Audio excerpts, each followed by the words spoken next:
Have you ever wanted your tanks to go from this to this?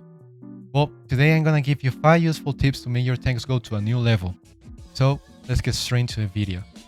Alright, so right now I find myself in SketchUp, which is the best website to find 3D models. It's perfect as a guide to build pretty much anything you want, and it's gonna help a lot when building tanks. I'll be leaving the link in the description. We're also going to use pictures of any tank we're making, and this is going to be really useful whenever we want to add details to our tanks. Basically, the 3D model is more like a reference for the form, and the pictures are going to come in handy when it comes to like adding details and texture. Let's take a look at this Leopard 2A4M. As you can see, it's a pretty big tank. That's why we're going to be using golden tracks. But there's a problem. They are not long enough. That's why we use an extra set of rod tracks, so it looks like it has longer tank tracks while still keeping it on a normal scale. Now, when it comes to the hull size, it completely depends on the tank you're making. In my case, the hull is only 1 block tall, as seen in the 3D model. This can be different depending on the tank you're making. For example, this BMD4. As you may see in the 3D model, the hull seems to be 2 to 3 blocks tall, but if we were to replicate that in Trailmakers, it would look a bit weird, for the only reason that blocks may feel a little too big sometimes.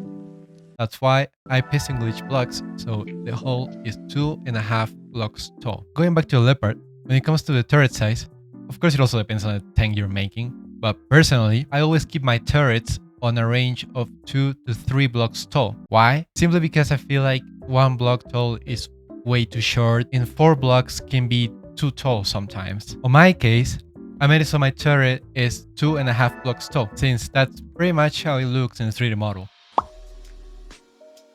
Moving on, I'm gonna show you how to do the setup I showed earlier. So basically it's really simple.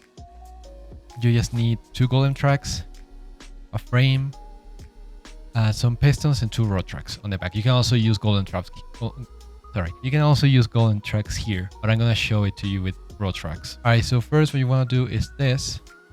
You're gonna place down your 2 golden tracks. You're gonna attach them to a body, and then you're gonna attach 2 pistons to your tank body, and you're gonna attach 2 rod tracks to each piston. Now you're gonna go into the pistons settings, and you're gonna set the start position to 0. You're gonna do the same thing for both of them.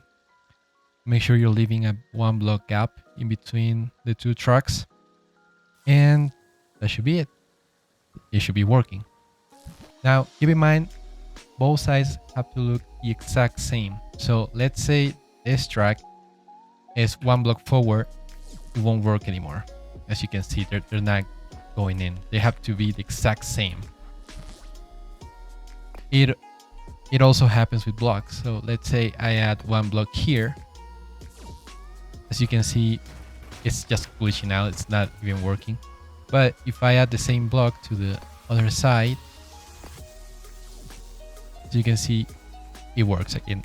I don't know why that happens. It's just Trailmakers being silly with the physics. But yeah, just keep in mind both sides have to look the exact same. Now, let's say you're making an IFB or anything that has thinner tank tracks. What do?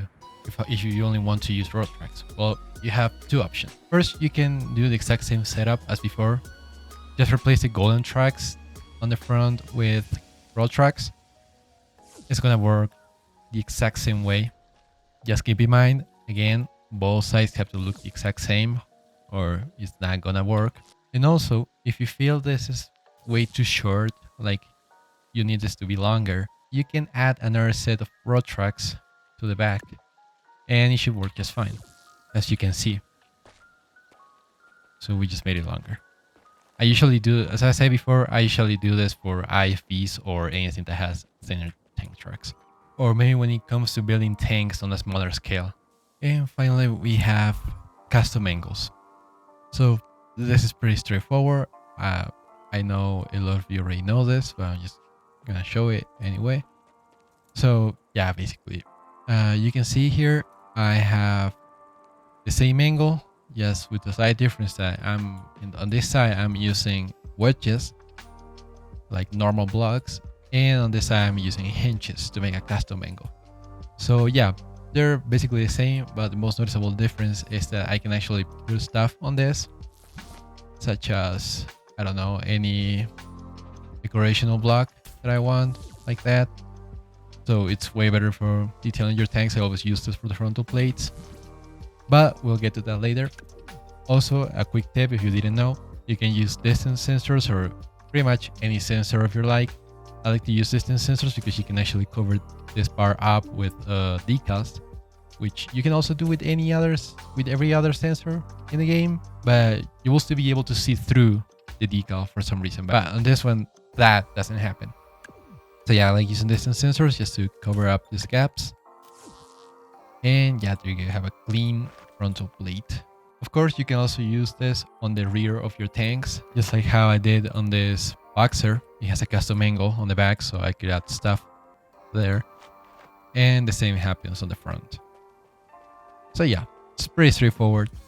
Now you know how to make good looking tanks. Or do you? What is Ligma? Take a look at this Puma. Looks good, right? Well, it can be better.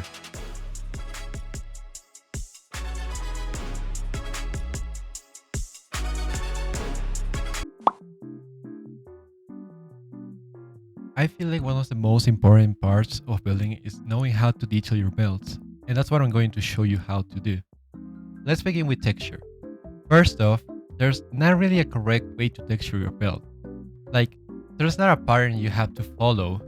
Most of the time, what you want to do is randomize the textures you use and on which blocks you use it. A clear example of this is the RBT5 to my right.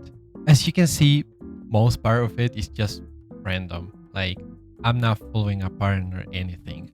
For example, on the front, I have these two wedges with the weather texture on them.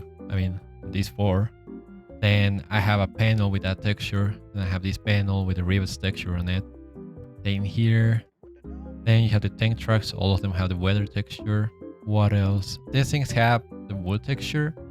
Because as I said on the first step, you can use image references to know where to use the texture if you don't really want to randomize it. So in my case, the RBT5 had kind of like a log here. I don't know what it is, honestly, but it looked like it was wood. So that's why I'm using the wood texture here. I did something similar on this side. I have the metal plates texture on these two blocks. Then I have more weather blocks. Again, the metal plates. And yeah, that's pretty much it. You just have to randomize it. Here I have the gooey texture, so it looks kind of like fabric. I don't know. You can get creative with it. As I said, there's not really rules to follow. You just have to do whatever looks right to you. And also use references if you don't really know what to do. Like in this case where I saw a log and I used the wood texture to like make it look like it has a log on the side. Now, as I said earlier, you don't really have to randomize your textures. A clear example of this is my Puma, where I used mostly the digital camo texture. And yeah, I think that's pretty much what I used. And then I used some decals for more texture. But like the main texture here comes all from the digital camo. I also have some blocks with this texture, so it like looks a little bit different. It's like not just completely smooth. That's like it looks like it has a camo. So yeah, as you can see, I didn't really randomize a lot of stuff. I also used the rivets decal mostly on the sides, so they're like panels. You can also see this on the real life Puma, so that's why I did it. You can use references to know where and how to texture your vehicles. Here on the back, I'm using the weather texture on these tubes, and yeah, that's pretty much what it is. It really isn't that hard to do it. You just gotta like get used to it. And yeah, now when it comes to details, references and pictures are going to be really helpful. So now I'm going to show you some ways you can use blocks to detail your builds. If you want to make a cupola, use the flat eye block, paint it up and add this decal on top of it. And there you have it. Then if you want to make ERA, the best block to do it is a large side view mirror. Place multiple of them together and don't forget to add a decal on the chrome side. This one is kind of obvious, but you can also use the headlamps to make headlights on tanks. Just place it down and paint it however you want. For smokes, you have a lot of options. I personally used hinges and pipes. Place on a hinge, set the angle to whatever you want, and attach a tube elbow to it. Add the circle decal to it, and there you have it. This is kind of a bonus.